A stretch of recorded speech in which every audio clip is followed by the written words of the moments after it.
So this is in the gray hymnal, hymn number 121, We'll Build a Land. And I don't know if my voice is coming through the microphone, but yes. Anyway, we discussed the lyrics of this hymn in our worship committee meeting on Tuesday.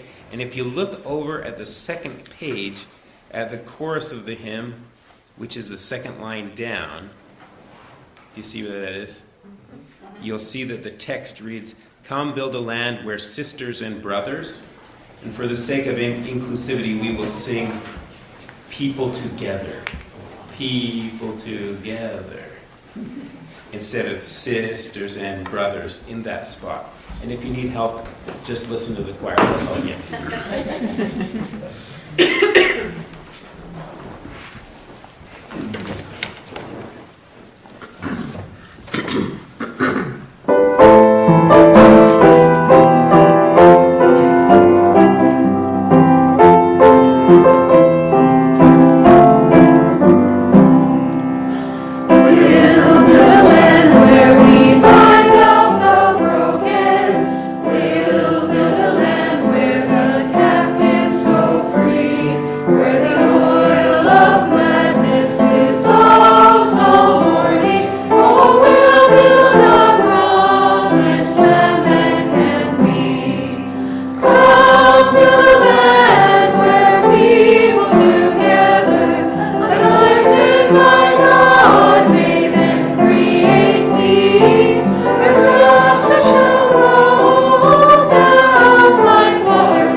Today about the historical context, a little history about the history of gerrymandering, which I thought that Dylan put together for us, which I thought was really interesting. The term for the political tactic of manipulating boundaries of electoral districts for unfair advantage derives its name from a prominent 19th century political figure and from a mythological salamander. Now, as a scientist, salamanders are real, just not the fire-breathing kind, okay? Yeah. I'm going to put that up. So the term originally written as Jerry hyphen Mander. And it was first used on March 26, 1882 in the Boston Gazette. And it was a reaction to the redrawing of Massachusetts State Senate election districts under Governor Elbridge Gerry. Through the redistricting was done at the behest of the Democratic Republican Party. That sounds like an identity crisis. It was Gerry who signed the bill in 1882. And as a result, he received the dubious honor of an attrition along with its negative connotations. Now, Gerry, in fact, found the proposal highly disagreeable. That kind of sounds like Susan Collins when she's concerned. He lost the next election, and the redistricting was a success. His party retained control of the Massachusetts legislature. One of the remapped, contorted districts in the Boston area was said to resemble the shape of a mythological salamander. The newly drawn state Senate district in Essex County was lampooned in cartoons as a strange winged dragon clutching at the region. The person who coined the term gerrymander never was identified. The artist who drew the political cartoon, however, was Elkanah Tisdale, a Boston-based artist and engraver who had the skills to cut the blocks for the original cartoon. Now, Gerry was a signer of the Declaration of Independence and a two-term member of the House of Representatives, governor of Massachusetts, and U.S. vice president under James Madison. His name, however, was forever negatively linked to this form of political power brokering by the cartoon shown on the screen, which often appeared with the term gerrymander. When Elbridge gerrymander, yeah. Elbridge Gerry, it's Gerry, like I want to say Gary. Okay, so when Elbridge Gerry passed away centuries ago, gerrymandering is alive and well today, and has been, in fact, prominently in the news this week. Our state of Utah is one of the most gerrymandered in the country. People laugh. Yeah, you think. But back in 2018, some of the good people in our state decided to do something about it, to put forth a ballot initiative, and they won. Yay! Problem solved. Unfortunately, when the people's wants threatened those in power in our state, things are not so easy. The legislature modified the law passed by the people to the point that it was meaningless, and then created and approved one of the most gerrymandered district maps in the country. So yeah, there's our super awesome map. This map split the state's largest county, Salt Lake County, along all 4 districts. And in fact, it is now possible to set foot in all 4 districts with a brief 35-minute walk around Salt Lake City. One neighborhood in Salt Lake shares representatives from Payson, St. George, Monticello, and Logan. Yeah, you said it, Toby. Good girl. This travesty of democracy was challenged in the Utah courts. In 2024, the Utah Supreme Court ruled unanimously that the legislature was not allowed to ignore the will of the people when they made their choice known through a ballot initiative on how their government should function. However, this fight is far from over. The specifics of this issue are still making their way through the court, and last year, the legislature tried to change the Constitution in a manner that was so deceptive, it was deemed illegal. They will almost certainly try to do so again. A group that is on the front line of this fight is called Better Boundaries. Better Boundaries led the charge on the 2018 ballot initiative and has been fighting hard in court to make the people's will a reality. For today's Good Trouble Sunday, our guest is their executive director, Elizabeth Rasmussen, and we're honored to have her join us today and to welcome her to our pulpit. So thank you.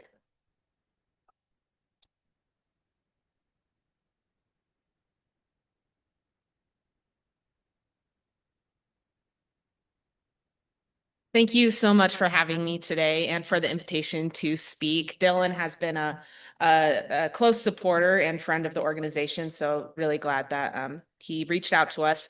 And I'm just really honored to be a part of your Good Trouble Sunday today. So as mentioned, I'm Elizabeth Rasmussen. I'm the executive director of Better Boundaries. I've been in this position for about 7 months now, so newer to the org as a full-time member, but was a volunteer prior. So we're a nonpartisan nonprofit working to protect fair representation in Utah. And we fight gerrymandering. We defend the ballot initiative process, and we work to keep political power in the hands of voters. And I've spent my career trying to make a difference in our communities. I began in Washington, D.C., working on Senator Romney's staff. While there, I witnessed 2 impeachment trials and an attempted coup at our nation's capital. Being there for those moments showed me how fragile our democratic systems can be and how quickly norms we take for granted can be tested. It's part of why I believe so strongly that the rules and processes we put in place matter just as much as the outcomes we want. I also worked for Becky Edwards during her 2022 US Senate race, and I even ran for state Senate in 2023. I was not successful, but it was a good opportunity to learn more about how our local politics work. And for the past 3 years prior to joining Better Boundaries, I worked in the climate space, helping state and local governments implement policies to improve their water and energy infrastructure. Leading this organization now is the honor of a lifetime, and I'm grateful for your support. Now, in Utah, some incredible individuals and organizations have spent decades working for fair maps and an independent redistricting process. We currently have a board, Better Boundaries board, of about 13 members, and some of them have been working since the 80s to get Proposition 4 on the ballot, which was pretty incredible to hear their stories and their experiences. And so we've fought over the last 7 years to make that law a reality. In 2018, more than 500,000 Utahns voted for Proposition 4, and we've been defending that law in court ever since. So it seems like common sense. Why should politicians draw their own boundaries? Yet 34 states still give that power to their legislatures. Only 4 states, California, Colorado, Michigan, and Arizona, have fully independent redistricting commissions where politicians cannot override maps. And while fairness is possible if you have flawless lawmakers, we're all human, and power is hard to give up once you have it. That's why our system relies on checks and balances to protect all of us from too much unilateral control. So under Proposition 4, as it was written, the independent commission members were appointed by a mix of elected leaders, 1 by the governor, 3 by the majority party in the state legislature, and 3 by the minority party. And so I like to think of it as more of a bipartisan independent redistricting commission. It's really hard to have nonpartisan these days, so we try to get a bunch of opinions mixed in there so we don't have too much of one opinion leading out. So after Proposition 4 was passed and following the 2020 census, the commission, they held dozens of public meetings across the state and submitted several proposed maps for the legislature to consider. So the legislature had, I think it was 8, 9, 10, they had a lot of maps that they could have chosen from. But anticipating this, lawmakers amended Proposition 4 to make the commission advisory only, meaning its maps were not binding. Then in a single-day closed-door session with no public input, the legislature rejected every map produced by the commission and enacted its own, splitting Salt Lake County into all 4 congressional districts as we saw prior. So in response, the League of Women Voters, Mormon Women for Ethical Government, and other Utahns sued, arguing that this was unconstitutional. And we've supported their case with legal resources, court costs, and public engagement ever since. And in 2024, we did have that major victory that was mentioned previously. The Utah Supreme Court ruled that the right to reform our government, as stated in our state constitution, includes the right to use ballot initiatives. Lawmakers can only change an initiative if they meet a high bar called strict scrutiny. And that means they must have a truly compelling reason and make only the smallest, most targeted change necessary. So the case is now back with the district courts. Oral arguments were heard end of January of this year, and we await a decision on whether the legislature met that standard when they weakened Proposition 4. If not, Prop 4 will be reinstated and the commission's maps will be binding. We await a decision any day. We've heard from the court that any day. A decision will come out for months. So I wish I had an exact date for when that will happen, but we're just as in the dark as you are on that. But the legislature, they did not like the Utah Supreme Court decision. So last fall, they called a special session to put Amendment D on the ballot, which would have given them unilateral authority to repeal voter-approved initiatives. We challenged it in court, and it was removed. But the fight isn't over. This past legislative session, they passed SJR 2, which will require a 60% vote to pass any initiative that levies a tax. We also expect them to bring back a new version of Amendment D for the 2026 ballot. So we're monitoring both of these policies closely, and those, at least SJR 2 and possibly one other proposed amendment to the Constitution, will be on the 2026 November ballot. And we'll need your help to lead a Vote No campaign across this state to protect your rights. We're talking about this issue at a very opportune time, as the redistricting debate is heating up across the country. And even some who have long opposed gerrymandering are starting to consider abandoning reforms, considering what's playing out nationally. So in Texas, as you may have heard, under President Trump's direction, Republicans are pursuing a mid-decade gerrymander to eliminate 5 Democrat-held congressional seats ahead of the 2026 midterm elections. What makes this especially unusual is the timing. Redistricting typically happens every 10 years after the census to reflect population and demographic shifts. With the next redraw not due until 2030, this would be done purely for partisan gain. It feels illegal, but the US Supreme Court has said federal courts can't block partisan gerrymanders, leaving it up to the states. This isn't new either. In 2003, Texas did the same thing under pressure from then Congressman Tom DeLay, which flipped 6 Democratic seats and changed the national balance. It was legal and it worked. This precedent is what Trump is trying to revive now. Other states are talking about responding in kind. In California, Governor Newsom is preparing a ballot measure to bypass the state's independent redistricting commission, eliminating several Republican-held seats. In New York, their governor has endorsed amending the state constitution to allow mid-decade redistricting. Even Eric Holder, who leads the National Democratic Redistricting Committee, who has long opposed gerrymandering, now supports what he calls a responsive, responsible, and temporary partisan redistricting. These are Democratic-led states considering undoing reforms they once supported.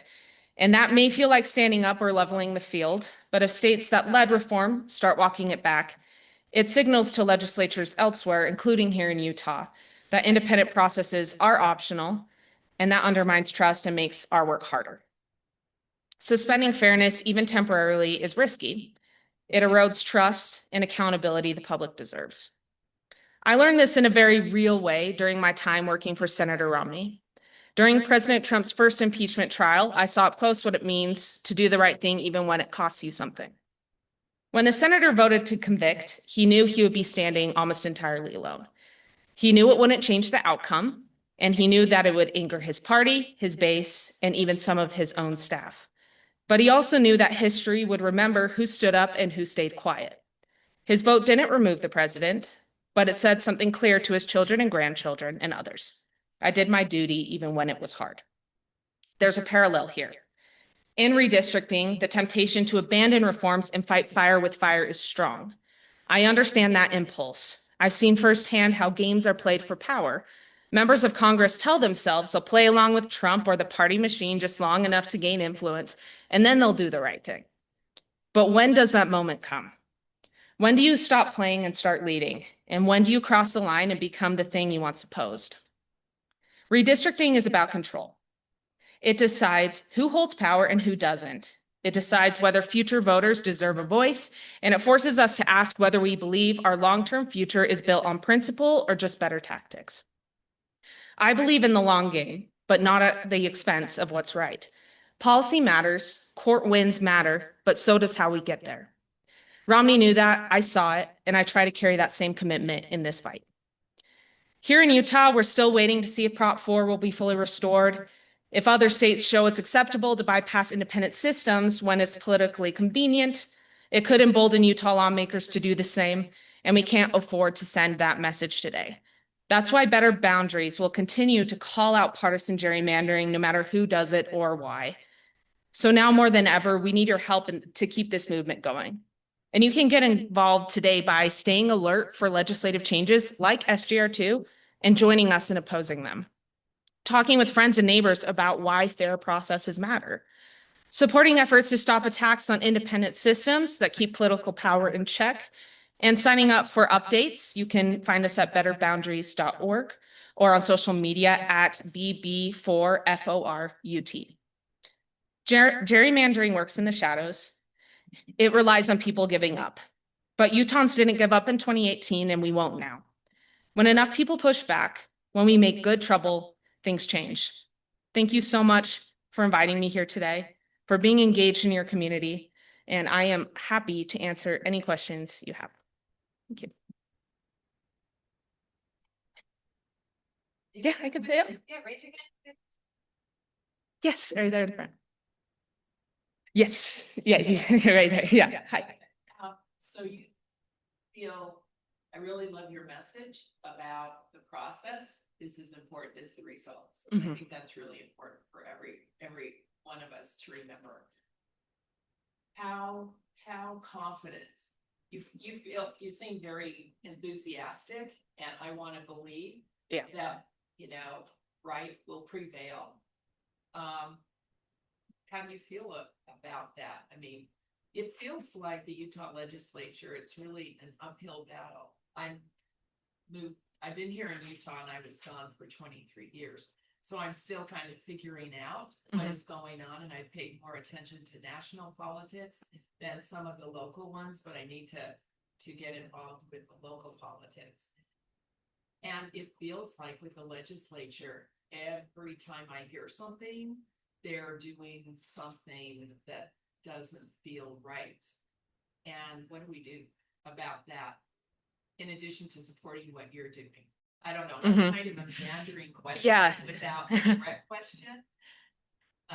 It can be very difficult and discouraging. I've been doing stuff like this for about a decade now, and I'm already feeling exhausted from it.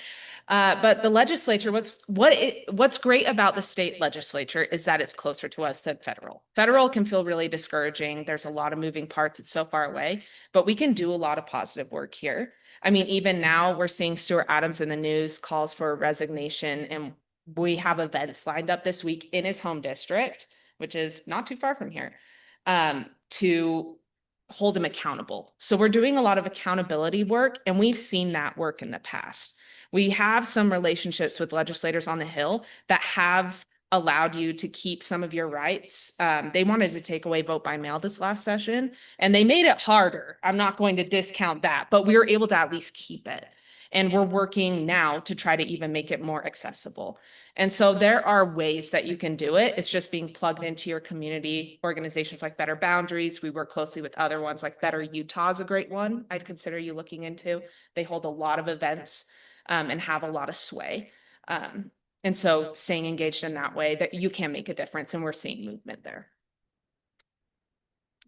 Yes. So, given the situations, I'm actually the VP of voter services for the Newfoundland voters. Oh, wow, amazing. And so we have a lot of events coming up into October. Is there a message we can share with voters? Because we encountered thousands in our various activities. So is there a message we can carry forward from Better Boundaries that would not violate our nonpartisan? Yes. At this point, or are we just telling them waiting game? Right now, it is a lot of waiting, but I mean, League of Women Voters is such a close partner. And so we're actually gearing up an education campaign that is purely nonpartisan. It's called the Better Boundaries Civic Education Project. And so that will be ramping up, and we're planning to share resources with the league to be able to share with some of those events. So I would keep an eye out for that, because we'll have some great resources to share that way. Yes, in the back. Is money something important, necessary still, or do you have adequate resources? Money is definitely the elephant in the room everywhere we go, and it is still a resource we need because the legislature's tactics right now is to delay the process to get fair maps because they know they're losing. There's not really a good path for them here, and we're very optimistic with this court case. But legal fees do add up. They're very expensive and court costs, and that's their strategy now is just wait us out until our resources run dry. So money will still be a huge part of it until we can finalize this case. Knowing their boundaries. Or those. Yes, we, our legal name is Utahns for Responsive Government. And on our website, betterboundaries.org, if you click donate, it'll go straight to that page where you can donate, and all those fees go for supporting that court case as well as protecting the ballot initiative process in Utah. Yeah. And just to share today, we will be sharing half of our proceeds from offerings today with Better Boundaries. So Thank you. as well. And if you want to use the Freeze Act and just make a note, that is to help out with Better Boundaries. Amazing. Thank you. Yes, you have a question? Does Better Boundaries receive any pro bono contributions from legal entities to support these activities? Definitely. Our legal team has been incredible, and they have us at it's not quite pro bono, it's in between. But it's a discounted rate. And so we get very good deals, so we can get the best lawyers, but for a discounted cost. That being said, it's still expensive. I can't imagine what it would be if it was full price, but we do get a discounted rate. Yes. Phrasing this question in my head has been impossible, so bear with me here. Does Better Boundaries or perhaps you know any initiatives similar, considering the reality of the separation of church and state here, or in general, I don't think it can be possible to separate your personal ethics from like a UUCO, honestly. But given kind of the strong pull certain entities have here, is there any way to make that more fair? Any initiatives to support to help level the playing field on that department? Yeah. For verbalization topics wrong, I apologize. No, that's a fantastic question. Something that was really great as I came into this role that I didn't know was happening is that we have this coalition called Utah Votes, and it's basically every nonprofit or political organization in Utah that's dedicated to fairness. We all get in the room and we meet for several hours every month. So we're focused more on the gerrymandering ballot initiative process, as well as a little bit of judicial independence, because we're seeing some attacks on the courts from our legislature. And then we have other organizations like Better Utah, League of Women Voters, even Mormon Women for Ethical Governments in the room, Equality Utah. These other orgs are there, and they each have their specialties, and we're able to work together, activate our bases to make change. So that's something that's really unique to Utah. A lot of other states, they have organizations, but they don't work together. So I wish I had like a single resource that could have all of this and mapped out, and we're working on that right now. This is still pretty new, but we do have organizations who are working on that. We have Better Utah, I mentioned again, they're really in accountability work, and they're in that space. Let's see. I might have to think on it and remember all the orgs that are working on it, but Equality Utah is another one. They're an LGBTQ org. They're working on that too. So I'd go to those. Yes. I have three questions, points that I want to make. One, when you say Better Utah, are you talking about the Alliance for Better Utah? Yes, yeah, Alliance for Better Utah. It's so close to our name. Sometimes people think we're the same, but we're different. Not sure. Because both of you are doing quite a bit of the same work.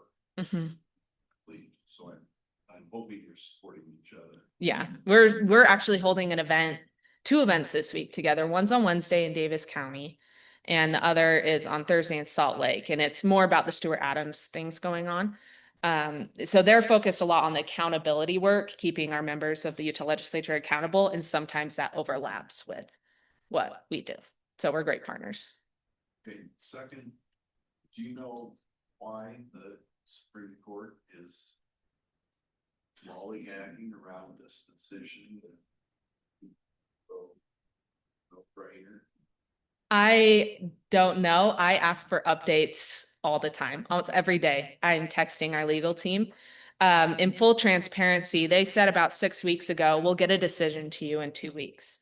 Obviously, that hasn't happened yet. I don't know if it's because of what's happening around the country and there's some worry about the politics of it all, which is also concerning because courts should be independent. We've been very fortunate in Utah to have the courts ruling in the ways they have. Other states have had the same process and haven't been as lucky. And so I am not sure why it's taking so long, but the lieutenant governor did say that in order to get maps for 2026, it would have to happen before November. And so I'm really pushing for that and hoping for that. But we're in talks with the league and Mormon Women for Ethical Government, who are plaintiffs, to try to get this moved up. They're there at the courthouse. They have reps there almost every day too. So we're pushing for it to be quick, but yeah.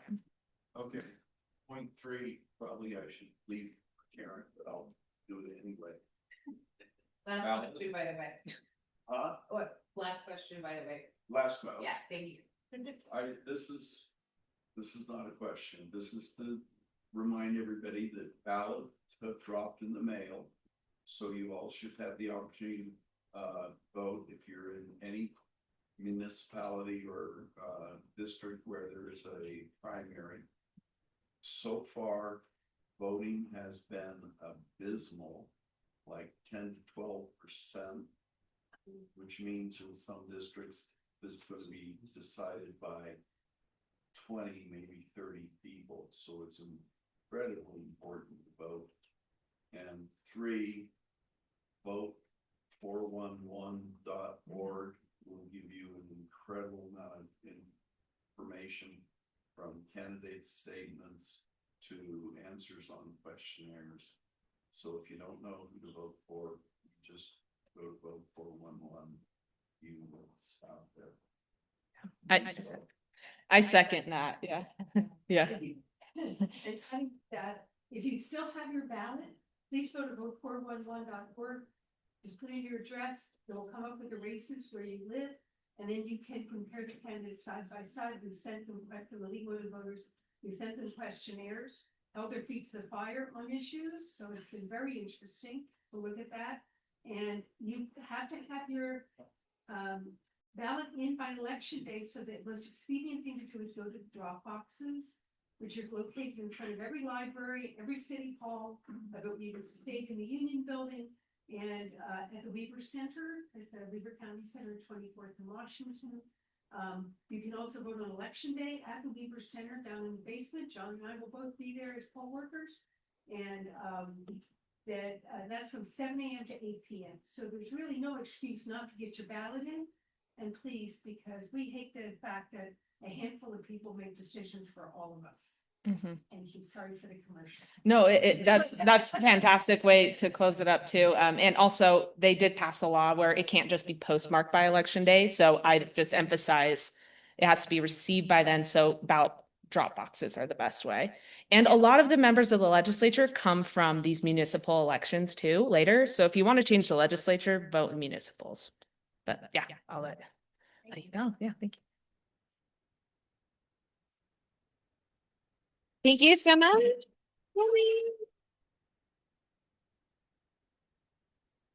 Thank you, Elizabeth, so much for your time and your skill and knowledge and for sharing that with us today. We're really grateful for you being here today and helping us. So now, our prayer today comes from Kristen Green, and it's called Prayer for Our Democracy. We pray for those with power in our governments. May they lead with justice and fairness on their lips. May they hold the highest esteem the value of human life and liberty. May they never forget those who elected them, nor those who did not. Many of us are worried, anxious, afraid. Who will uphold our basic human rights? Who will protect us from rollbacks on liberties? Who will lead us through the shadows? Who will remember us? Spirit of life and love, holy presence all around, embrace us with your wisdom and peace. Surround us with reassurance.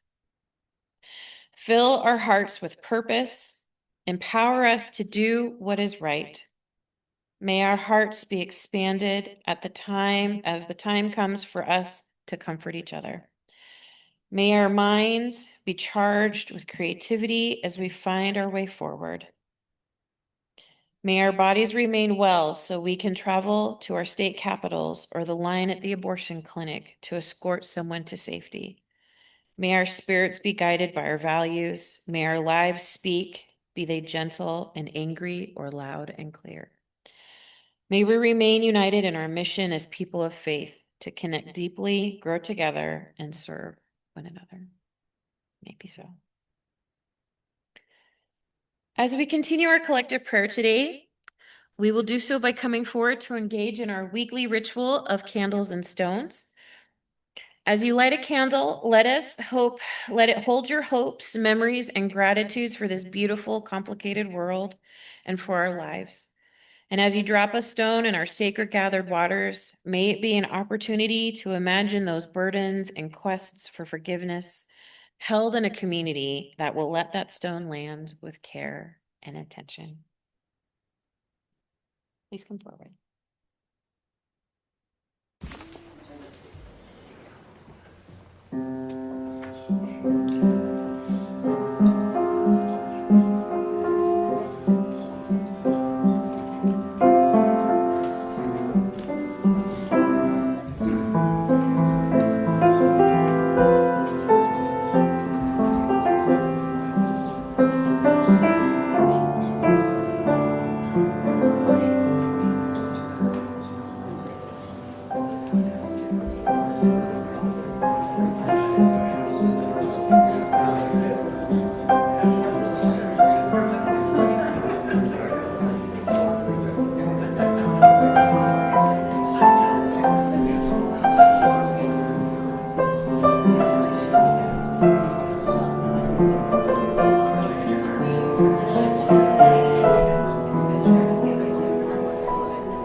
My apologies. My printer decided that it didn't want to print anymore, so I'm having to go off my phone. So half of my order of service is missing. So sorry. Yes, it went on strike. It did not, like, the conditions were untenable, and I have to respect that, even though I myself am the management, and it was not happy with management, so. Okay. Okay. Our offering today is a practice of gratitude for community, filled with care and courage, love and resistance. We commit to keeping this community resourced for the ministries ahead, both in our walls and beyond. The offering we collect each week supports us in being the community that best responds to the needs of those of these times. For today's service, we'll be sharing the plate with Better Boundaries in support of the good work that they do. As we collect our offering, we remember our interconnectedness and independence, and we generously offer our care with hopes to support all through these times. I have 2 volunteers to help pass.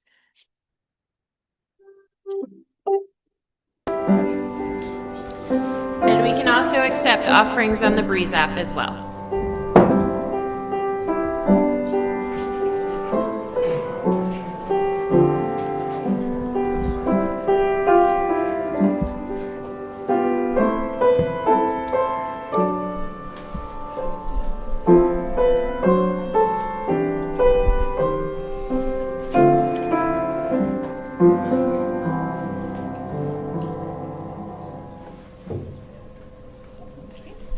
So please rise, embody your voice, and facing the center aisle, sing together the offering words printed in your order of service. From you I receive, to you I give, together we share, and from this we live. From you I receive, to you I give, together we share. Your abundant generosity is part of modern care and love, so thank you.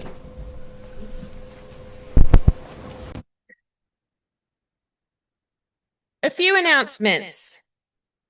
First of all, I'd like to thank all of those of you who helped with our Pride booth on Sunday. We had a great turnout.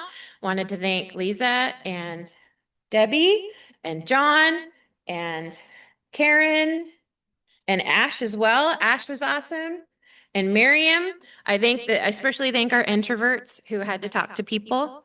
So that was great. I appreciate you. Also, I wanted to just announce that Elam, well, in regards to Pride as well, I would like to give Karen a moment to brag. How many signups did you get for voters that day?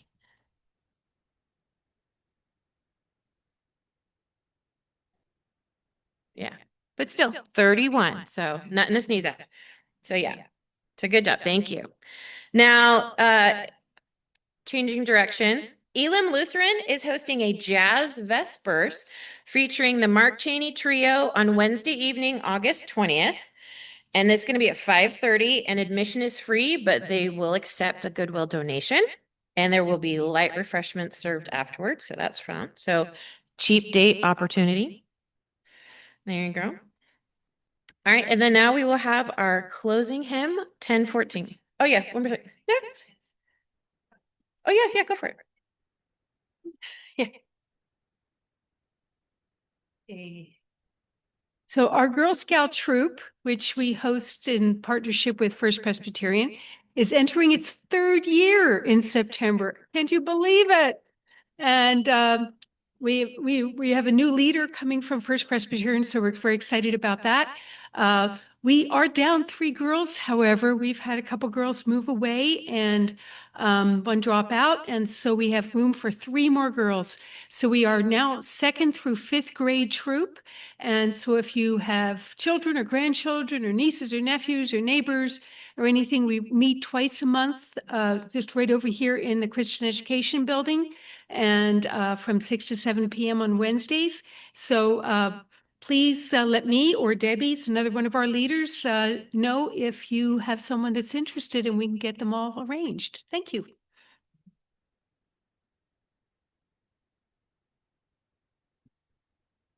Yes, sir. Oh, yes. Tom. Do you want to, well, you want to come and speak into the mic so our online people can hear you? He's like, no. It's okay. Tom's not shy.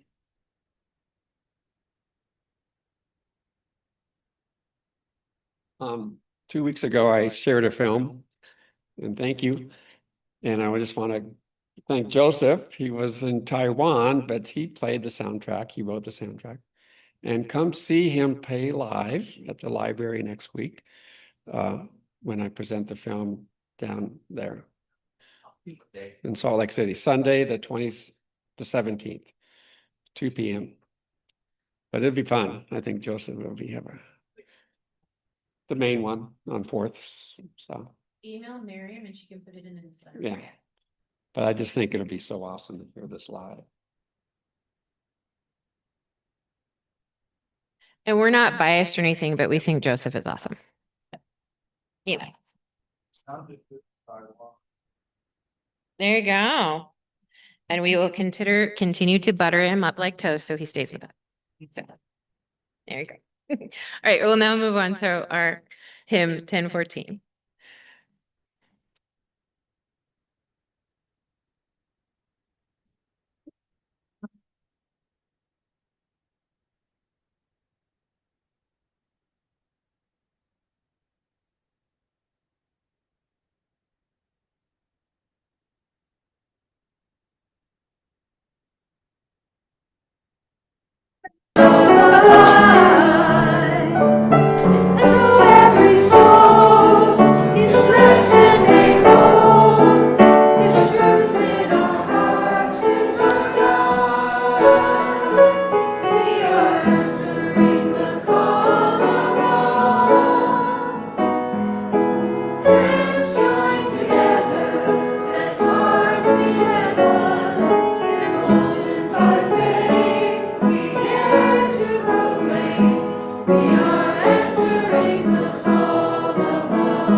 As our service comes to an end, join me in saying our chalice extinguishing words printed in your order of service. We extinguish this chalice, but not the warmth of love, the light of truth, nor the energy of action. Our benediction today is from Lucas Hergert. We are democracy, unruling, unfinished, unrelenting. People of rebellious joy taking to the streets. Underground resilience, resisting compliant. Sorry, I apologize. Underground resilience, resisting complacent. The pleasure of activism organizing into simple hope. We are democracy. People of principles taking on principalities, witnessing the worth of those called unworthy. Justice, just now gaining ground. Integrity of interdependent existence extending. Living democracy in heads, hands, hearts. We know that democracy can die, ossify, brittle byproducts of bygone idealists, plotting politicians, pirating votes, corporations cannibalizing our care for the world. Look, it can wither, distend, come to an end.